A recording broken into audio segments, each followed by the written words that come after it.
Okay, back again, hard rockers. I've got to do at least one more chapter in this book, maybe a couple, and then I swear I am going to stop. Um, Nothing But a Good Time, The Uncensored History of the 80s Hard Rock Explosion by Tom Beaujour and Richard Bienstock, something like that. Foreword by Corey Taylor of Slipknot. Anyway, such a great book. Please, if you love this music from this time period, get out and buy this book. You will not be sorry you did. I'm just getting brief little highlights here, and the whole book is so interesting and so good.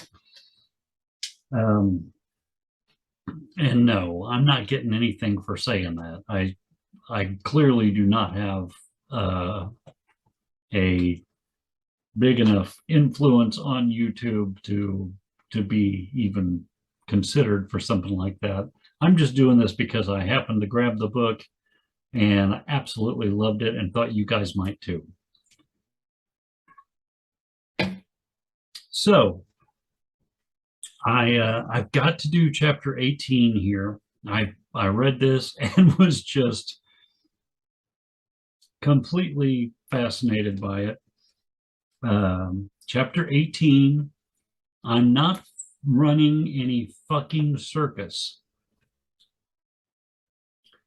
Somebody named Bryn Bridenthal, or publicist for Elektra Records, Capitol Records, and Geffen Records.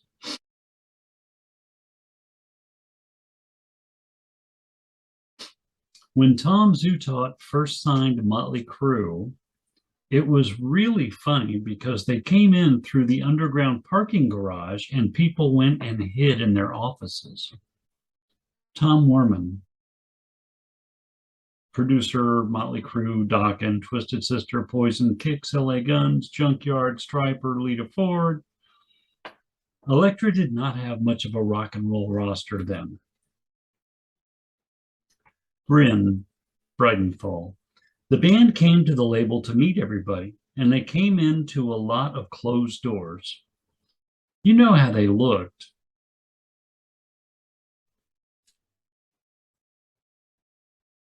They were tall and they jingled with all the bracelets and stuff and the hair, and people were scared of them, but I liked it. The scared sell has always been my favorite. To sell through sex is powerful, but to sell through fear is much more powerful. Anyway, I took them down the street to Benihana and we just had a fabulous time. I really connected with Nicky. He's sort of always been like my oldest son.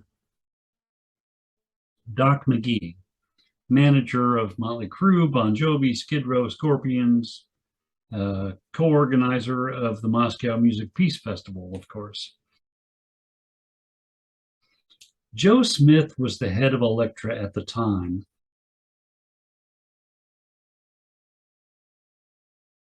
And he signed Motley Crue. Then when Bob Krasnow got there, Bob basically said, if I was here when Motley Crue got here, they wouldn't be here. Tom Werman, Bob Krasnow, he was a talented guy, didn't know shit about rock and roll. When he first became the head of Elektra, he came to LA, which was the Elektra headquarters, and announced that he was going to have a headquarters in New York as well, and that his first official duty would be to drop Motley Crue.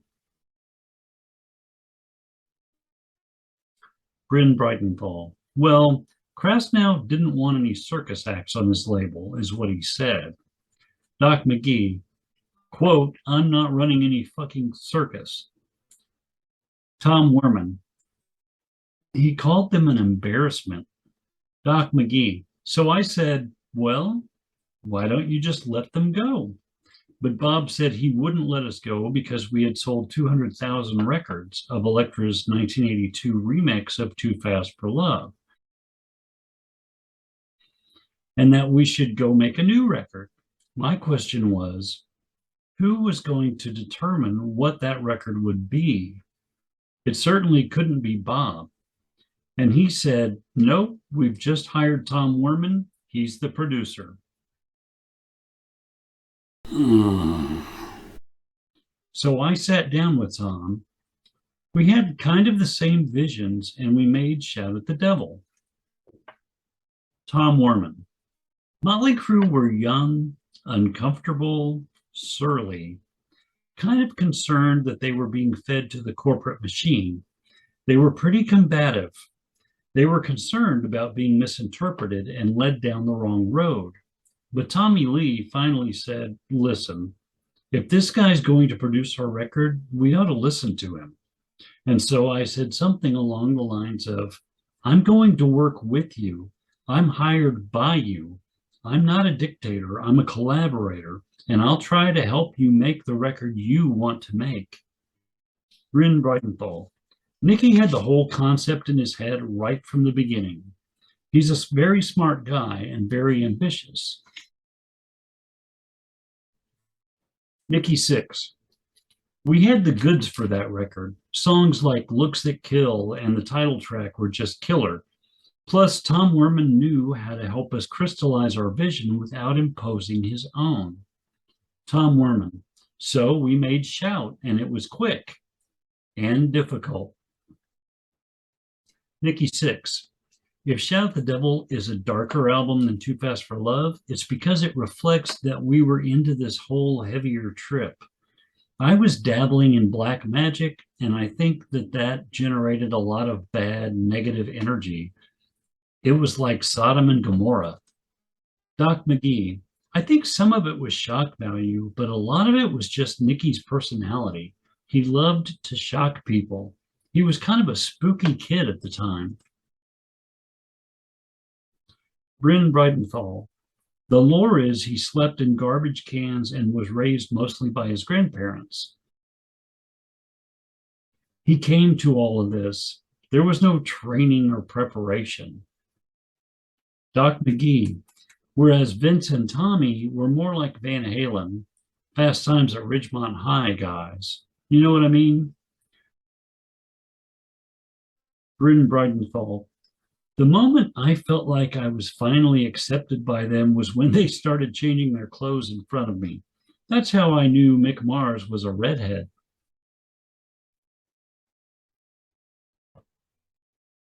Doc McGee. But Nicky was this gothic kind of billion-dollar babies influenced kid that had a real dark side to him. Tom Werman. There was one story, I was not there, but there was one story about a female in a Coke bottle, and that after one session, Nicky Six, I was doing a lot of drugs, and lots of weird shit was happening, especially sexually. There were orgies and days of being in some person's house that I didn't even know. I would wake up out of a binge and there'd be naked people and drugs everywhere. I'd have blood all over my hands and my feet and not know what had happened. I remember that one girl wanted me to take her up to the Hollywood Hills and sacrifice her. Doc McGee. Nicky separated his shoulder during the Shout at the Devil sessions. He crashed his Porsche. How unusual. Going down Laurel Canyon or Benedict Canyon. He had to go do what he had to do, but it hurt. Tom Werman. He was playing the bass parts with his arm in a sling, and that was very slow. It would take us hours and hours to do a track. Nicky Six. I had to finish the bass on Red Hot with a metal pin in my shoulder and a huge cast. I could barely move my arm, but I did it. It was so painful that I took 10 Percodins that day. Tom Werman. There were drugs involved. I never saw them actually do heroin, but I know that they were doing heroin while we were in the studio. But we worked through it. I was pretty lenient. I mean, if they started yelling and running around, I would say, come on, sit down, or go outside, we're working here. but I didn't mind. I wasn't strict, like, silence. I wanted the artist to be happy. Richard Page, a session vocalist for Motley Crue, Twisted Sister, a singer bassist with Mr. I remember walking into Cherokee Studios in Hollywood, and there was a bottle of Jack Daniels on the console. And I said, okay, here we go. This is going to be good. That was my first memory of that session. Tom Werman. I would hire background singers for my records. Tom Kelly, who went on to co-write Madonna's Like a Virgin and Cyndi Lauper's True Colors, among other hits, was on all of them. And he was the guy who brought in Richard Page. Richard Page was the son of a minister, and he wouldn't sing some of the Motley Crue lyrics. Richard Page. I don't know where the story came from that I didn't like their lyrics. It wasn't my kind of music, and I may have mentioned that to someone at some point, and that got blown out of proportion. But I thought that what they were doing was cool. I remember that when we were singing the song Bastard, I really blew my pipes out. It wasn't even like there were any notes. It was just me screaming, bastard, bastard, over and over again. Brad Hunt, executive at Elektra Records. Shout at the Devil. This was a metal band. I mean, that's what the perception was. It wasn't easy to get them on the radio. It took a lot of work because it didn't fit an easy model. It wasn't hold over a flock of seagulls. It was something different. You know, you think about the transition period from the late 70s to the early 80s, and then, oh my God, here comes Shout at the Devil, and it's right in your face. Mike Bone, another executive from Elektra Records. When Shout at the Devil came out, Zutot came to a marketing meeting, and, you know, we were telling him, we're going to take out some trade ads, we're going to do a video, we're going to do some consumer print.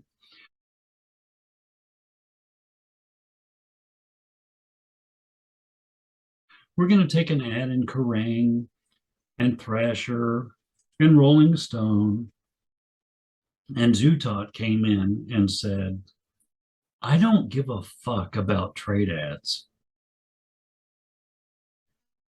I don't give a fuck about consumer press. I don't give a fuck about pricing and positioning.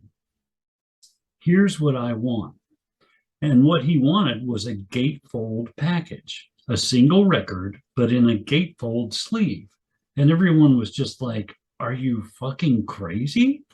The CFO said, that's going to cost another 25 or 50 cents a unit. Tom said, look, if you do this gatefold package, this makes the band seem bigger than they actually are. Because kids will get this record. They'll open it up and they'll see the band. He said, that's the marketing plan.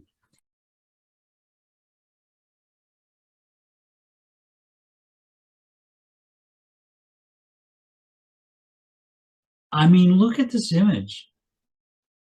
If this isn't a gatefold, you probably don't get this image.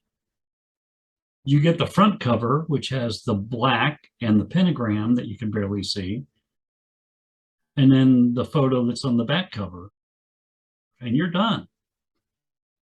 This photo, I stared at this photo for hours on end and was like, man, while I was listening to this album, I was like, oh my God, these guys, what the hell is this all about? I love it, but what is this? This was the closest thing I ever saw to the presentation that Kiss gave us kids in the 70s.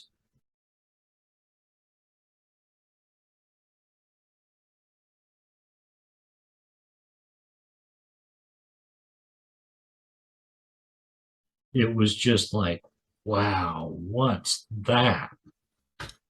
Thank you, Tom Zutot. You are a genius, sir. So, per Tom Zutot, we did a gatefold, and the finance people were having heart palpitations. We also did all the other stuff, but that gatefold took up a lot of bandwidth. But Tommy, God bless him, Tom Zutot, he means, He knew that marketing up, down, and sideways.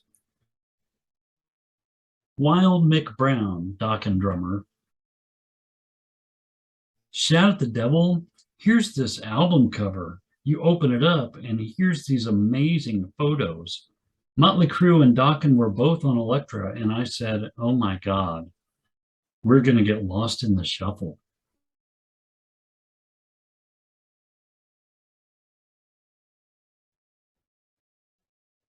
Tom Werman. The record became a hit so quickly that Bob Krasnow couldn't drop the band. Mike Bone. Thank God Bob didn't drop them, because we sold a fucking shit ton of those records. Doc McGee. But I had to pay for the photo shoot. I had to pay for the videos. Bob wouldn't pay. Robin Sloan, vice president and video of Elektra Records. Bob Krasnow and Mike Bone hired me to start a music video department at Elektra. And Looks That Kill was the first video I made there. We did it for like 50 grand. It was a dominatrix kind of thing. It was ridiculous. I was terrified meeting the band. Mick Mars was the scariest guy imaginable to a 26-year-old neophyte. And I'll say, as a woman, it was sort of horrifying to see women objectified as they were in that particular video. But the other side of it is, no one held a gun to those women's heads to be in the video. So, you know, it was fine. And it got into heavy rotation. Bryn Bridenthal. The first press they did was them on the cover of, I think it was Circus. There were girls in the shot too. I had approval on the girls to make sure they looked right. But when we got there for the photo shoot, the magazine had switched them out and had other girls there who weren't as hot. I was not happy with that. Okay, so that is chapter 18. I'm not running a fucking circus. And how cool is that? I mean, the executives at the record company ran and hid and closed their doors to their offices when Motley Crue came in. That's so funny. I mean, it just seems right. I do recall, I mean, we all look at Motley Crue now and we think back on this stuff, and it's with all this added knowledge that we have of the band from now. But in 1983 and 84, these guys were kind of on some sort of an edge that a lot of people found frightening.